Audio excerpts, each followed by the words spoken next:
The history of our show starts more than 100 years ago. In 1900, L. Frank Baum published The Wonderful Wizard of Oz, a story of Dorothy, a young girl pulled from depression and drought of Kansas into a magical world.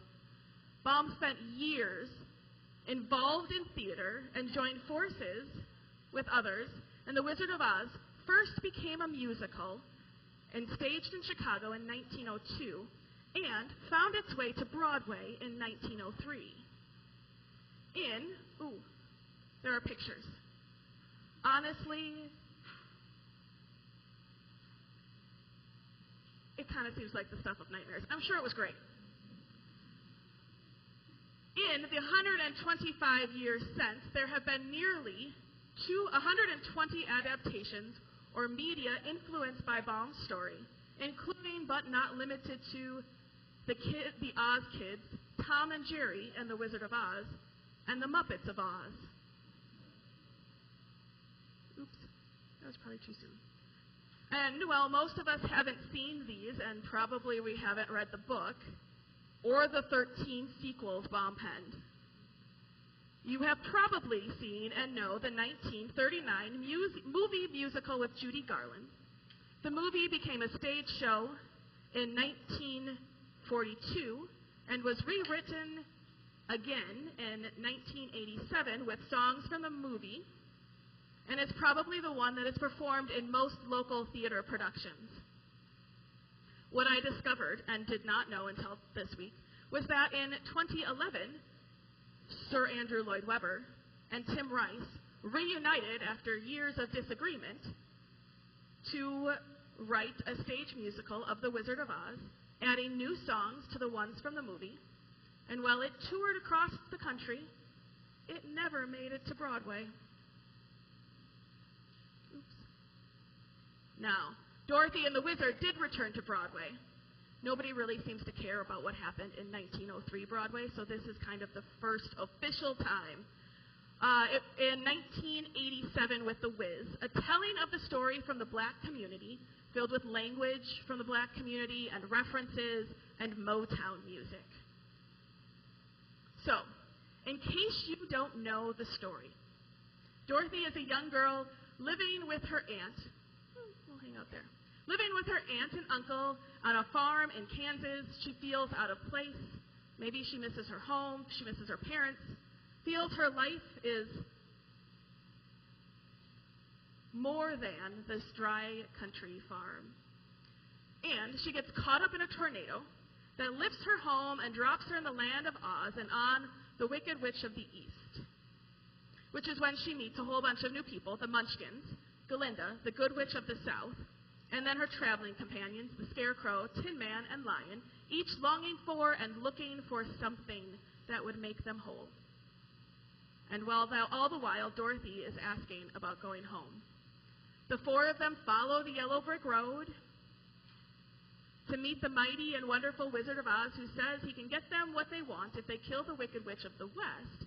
So they do, which is about how climactic that moment in the movie is. And it turns out the wizard is a fraud, just a man pretending. And it turns out everything they wanted and needed was already in them already, and Dorothy already had everything she needed to get home. Now, in 1995, Dorothy, mostly the witches returned to Broadway in Wicked. A loose adaptation of a book that I don't even think is worth reading, so skip it. Just watch the show. The Wicked Witch of the West, Glinda, and Elphaba, the Wicked Witch of and the Good Witch of the South, Glinda, who turn out to have been schoolmates, who began as enemies and then became friends. Elphaba feels out of place in her world because she's green, and believes that the wizard in the Green City can help her find her place, her home. Turns out the wizard is a fraud, and Elphaba becomes a political dissident. And Dorothy is used to kill Elphaba, who, as it turns out, fakes her death, is not actually going to melt away, and goes on to live her life elsewhere. For more than a century, This story has been read and told, sung and danced, imagined and reimagined. It has captured the world. It captured the hearts of all of those who have been uprooted and tossed about. Oh, that was what I was going to do. There's the summary page. It's fine. For all of those who feel like they are out of place in the world, for all of those who have been tossed about, uprooted, and to find themselves on a new journey. The story has been beloved by those who have made new friends along the way, who have had their heads filled with other people's ideas about the world, who have had their heart broken and think that the best way to survive is to feel nothing at all, who have been on this journey of life and have been afraid, and who will learn who they are and who their friends are on the way. The story of Dorothy and Oz is a reminder that the magic is in all of us all along. And we, even if we end up where we started, that we are not the same person when we return there. We have been changed too. So, in light of our journey and our companions and our friends who travel with us, we're going to go look at this cute page again. Come on. There's a couple of pages on your thing. On your journey, I invite you to see our road page. Think about the events, the things that have happened in your life, significant milestones, things that are of great joy or great sorrow, and write those on your path. And then, on a little page, who has been on the journey with you? Who has been on the journey with you now? Who has traveled a part of that journey with you? Who are your traveling companions on this journey of life? And what are the places you've called home? What are the places that live in your life, and what are the places that have defined you? And by the way, our discussion is share a story from something you wrote down. So our activity is the discussion.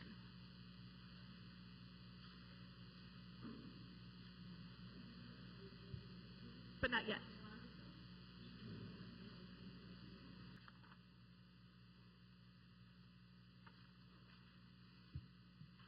Today's reading is from Hebrews chapter 12, verse 1 through 3. So then, with endurance, let's also run the race that is laid out in front of us. Since we have such a great cloud of witnesses surrounding us, let's throw off any extra baggage, get rid of the sin that trips us up, and fix our eyes on Jesus, faith's pioneer and perfecter. He endured the cross, ignoring the shame, for the sake of the joy that was laid out in front of him, and sat down at the right side of God's throne. Run the race with discipline. Think about the one who endured such opposition from sinners, so that you won't be discouraged and you won't give up.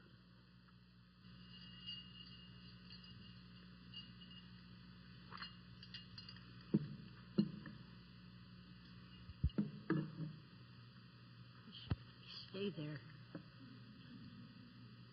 They probably won't. Okay, never mind. Some of you might recall a few years ago when a group of us would meet weekly at the Roots Coffee Bar in Oconomowoc, wearing our Emmanuel t-shirts and working on jigsaw puzzles. One memorable puzzle was of ladies in a garden.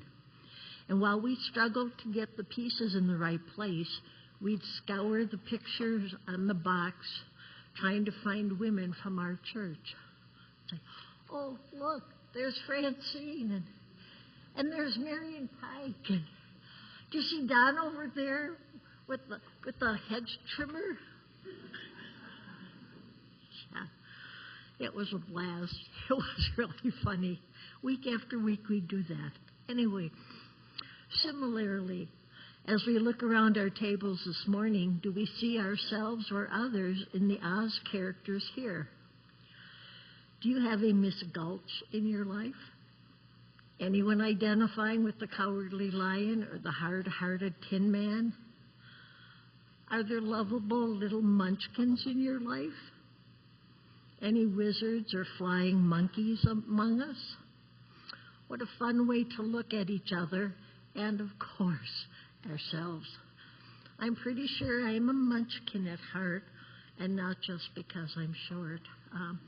Actually, I can see some point related to all the Oz characters, since their struggles seem to mirror those in real life.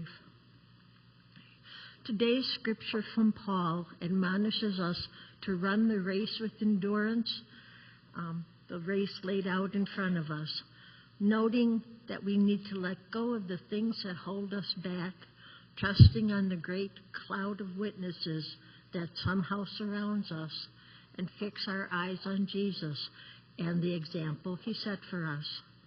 There's a lot there, so let's look at it a bit more closely before bringing Dorothy, Glinda, and the Wicked Witch into it. What strikes me is that while Paul speaks of a race, he is not talking about a competition, nor is he talking about something that we each do alone. Throughout the years, there have been wonderful tales of athletes who stop mid-race to help another runner who has stumbled or somehow lost the strength to go on. I can't offer any specific example, but I know that news stories following marathons often highlight these small acts of compassion. Little League baseball games often see this too, as do most sporting events, except, of course, when the Packers are playing. So, running the race does not mean winning at all costs. It means staying on track and persevering with whatever we encounter along the way. Another thing about races is that the runners are not the designers of the route, much like we are not the ones who tell God which path we prefer to follow. Remembering that God's will for us is whatever is best for us can help to keep us moving forward when doubt and fear try to lead us astray. If we do not run blindly, we will see the obstacles that impede our progress. And if we're honest, we'll be able, as Paul says, to throw off any extra baggage, get rid of the sin that trips us up, and fix our eyes on Jesus. Remember, though, that we are not running in isolation, that a great cloud of witnesses supports us on our journey. For some, these witnesses might be family and friends who walk beside us, or the spirit of those who have passed from this earthly life but remain close in our hearts, or those in our Emmanuel family whom we can trust as loving witnesses to our race. Remembering that I am not alone and that God has prepared me for life's race helps me live one day at a time with the questions and uncertainties of my journey. I love the saying, "Fear not tomorrow, for God is already there." So looking now at the story of a young girl who killed a wicked witch and then fought with the witch's sister over a pair of shoes, what does it tell us about today's reading? It reminds me, for one, that those visiting Oz formed a community that accepted each other despite whatever shortcomings they might have had. It did not matter one iota that there were different limitations among them, that the scarecrow believed he was brainless, the Tin Man could not feel his emotions, the lion was so cowardly that he could never imagine himself being king of the jungle, and Dorothy was lost and threatened by a wicked witch and only wanted to go home. Let me interrupt myself here with a couple of questions I've been pondering. First, how did the wicked witch bathe when water would immediately melt her? Secondly, why were so many people afraid of the flying monkeys when, in the end, the monkeys were overjoyed to be free from the service of the wicked witch? Do we allow people to grow and to change, or do we cling to old ideas about who they are and always see them as scaried or flawed in some unacceptable way? And why do we give the wizard a pass, even after he's exposed as a total fraud? Is it because there is good even in the worst of us? After all, he did help Dorothy and her friends to see a way to overcome their limiting views of themselves. Lastly, is Toto the true hero of the story? Dorothy's small companion who pulled away the wizard's curtain for all to see? Do we know from our own experiences that God works in such mysterious ways through those who seem small in the eyes of the world? Are we alert to these God moments in our life? I hope so. I wish I had time here to look more at the other adaptations of L. Frank Baum's beloved story. The Wiz is a dramatic interpretation of the story from the Black perspective. It stresses Black culture and the perseverance of Black people in adversity. It has been described as, quote, a rallying cry for racial liberation, and one that is unapologetically Black, political, joyful, current, and queer. It sounds powerful. And Wicked gives a different perspective of the Wicked Witch of the West, showing her to be a social justice fighter who refuses to use her power to further advance the fraudulent wizard's control of Oz. I look forward to one day seeing the story of Elphaba and Glinda, but our focus today is on Paul's admonition to stay faithful as we run the race God has set for us. I suspect you might be wondering why I'm wearing a Wizard of Oz 5K t-shirt and clutching 2 medals. Ooh. It's because I recently had my own Cowardly Lion experience. Let me explain. On June 1st, there was an annual Oz 5K walk run in Oconomowoc. I completed it and was given my finisher's medal. It's wonderful. Okay. Then they were awarding first, second, and third place medals by 5-year age brackets. The announcement of the female winners ended with the 70 to 74 age group. So I marched my tired body up to the announcer and asked, what about the 75 and over group? After much consultation and scrutiny by the officials, one of them came back and gave me a first place medal.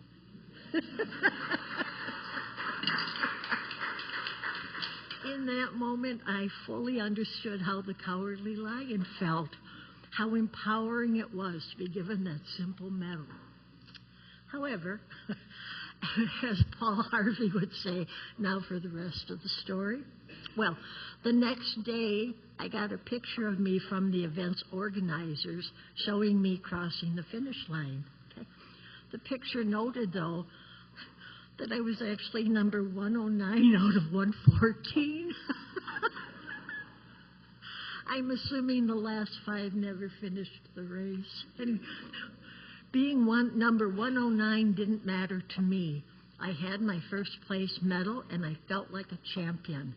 Correction, I am a champion. We don't have to complete the race perfectly. We just have to run the race that is laid out in front of us, remembering we are supported by our great clouds of witnesses as we focus on the prize, which is a life centered more fully on God, dedicated to growing spiritually closer to God and our fellows. Let's end here with Glinda's words to Dorothy as she was searching for a way home. And these same words God has for us. You had the power all along, my dear. May we find strength and power deep within us as we run our race toward God. Amen.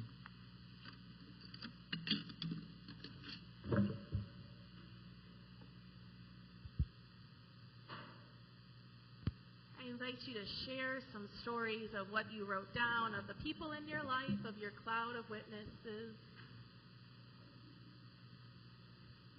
Now,